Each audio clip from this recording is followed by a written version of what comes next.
So the COMFORT-2 trial ran in 9 countries in Europe, and it enrolled patients with myelofibrosis, either primary myelofibrosis or myelofibrosis arising from PV or ET.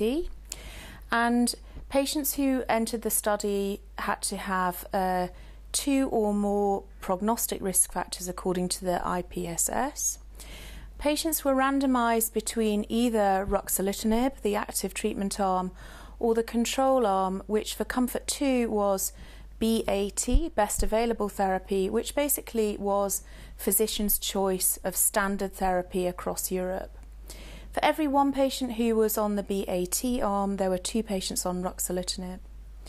As the trial progressed, the patients were assessed every 3 months for response in terms of their spleen size by MRI, but monthly by palpation. And for patients on the BAT arm of the study, they were allowed to cross into the active arm of the study if their spleen increased by 25%, or if they required their spleen to be removed. The study was then assessed for its primary endpoint, which was reduction in spleen volume by 35% at 48 weeks, but a secondary analysis for the secondary endpoint was done at 24 weeks, which then mirrors the COMFORT-1 study, which was running at the same time in America.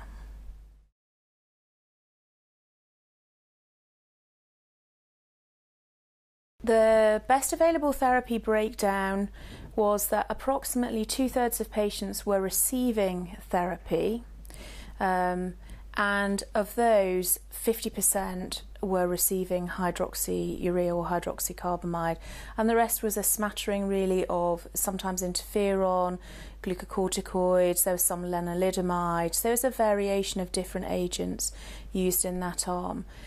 Which isn't surprising really, given that most patients had advanced disease at the time of trial entry, and 2/3 of the patients at the time of entering the trial had already tried hydroxyurea.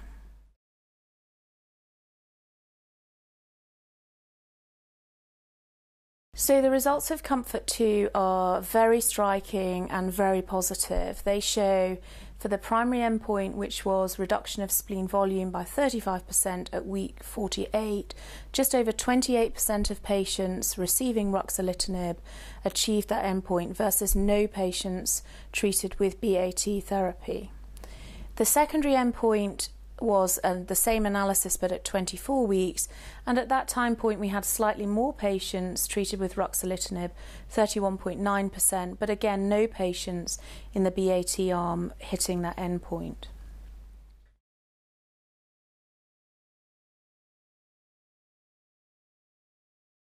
These results are really very powerful in that it's quite clear that compared to what is effectively standard of care across Europe, ruxolitinib is delivering at 24 weeks and durably beyond 24 weeks, at 48 weeks, for more than a quarter of patients, a really significant reduction in spleen size. So 35% reduction in spleen volume in a patient whose spleen is already 10 times bigger than normal is really very significant.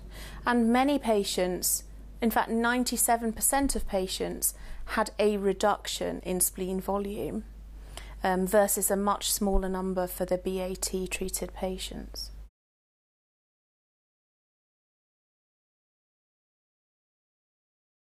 So at face value, the results of COMFORT-1 and COMFORT-2 appear quite strikingly different. COMFORT-1, 41.9% response at 24 weeks. COMFORT-2, double the duration of time to assess the response, but a lower value, 28.5%. What does the difference mean? So the first assessment might be that perhaps the patients are losing their response. But actually, if you look more deeply at COMFORT-2, we only had 31% of patients achieving the endpoint at 24 weeks. So the data really demonstrate that the response is very durable for the majority of patients. And if you look in more detail at the spleen volume assessment, and instead of looking at how many patients reach the threshold of 35%, you look at what was the median response in terms of spleen volume reduction, there's very reassuring data showing that actually the studies are very close together, with between 30 and 32% median reduction in spleen volume.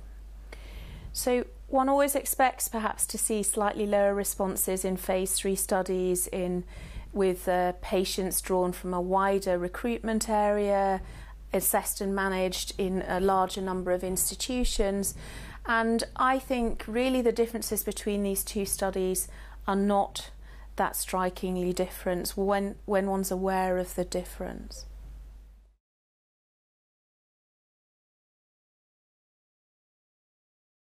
What's the next step in terms of we've taken a first step now, I think, from moving away from palliating myelofibrosis to actually having an active and effective treatment. How can we make this better? Well, the first thing is we need to understand a little bit more about how can we manage those patients who would have fallen outside of Comfort 1 and Comfort 2. How do we manage patients who have a low platelet count? What's an effective dosing strategy for them? And then how do we understand and harness the advance that we have with ruxolitinib and maybe use that either in combination with another therapy, perhaps, for example, bone marrow transplant. Some of the barriers for these patients to undergo bone marrow transplant are that they have a poor performance status by the time they have advanced disease. Ruxolitinib is making a dramatic difference to the performance status of patients. And we also know that marked splenomegaly is a bad thing to have if you're going into a transplant. And so the drug is addressing the issues of both performance status and splenomegaly. The other key areas, I think, are in perhaps being able to manage anemia a little better.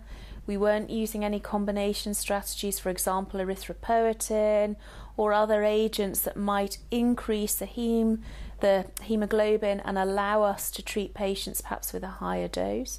So some obvious potential partner agents. Erythropoietin is potential, but of course ruxolitinib is in inhibiting the signalling from erythropoietin through JAK. Other potential agents might include thalidomide or other IMiD agents such as pomalidomide as a partner.